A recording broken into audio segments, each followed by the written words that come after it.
ফিলিস্তিনের আকাশ থেকে কান্নার আওয়াজ শুনতে পাই, হায়নাদের ওই তীরগুলিতে একটু মনের স্বস্তি নাই। ফিলিস্তিনের আকাশ থেকে কান্নার আওয়াজ শুনতে পাই, হায়নাদের ওই তীরগুলিতে একটু মনের স্বস্তি নাই।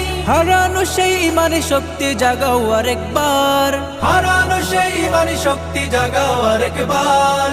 উচ্চ স্বরে তাকবীর বলো আল্লাহু আকবার, আল্লাহু আকবার, আল্লাহু আকবার, আল্লাহু আকবার, আল্লাহু আকবার, আল্লাহু আকবার, আল্লাহু আকবার, আল্লাহু আকবার, আল্লাহু আকবার।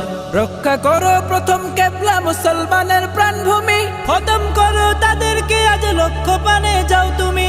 রক্ষা করো প্রথম কিবলা মুসলমানের প্রাণভূমি, খতম করো তাদেরকে আজ লক্ষ্য পানে যাও তুমি। তোমার হাতেই আসবে বিজয়, আসবে রে আবার।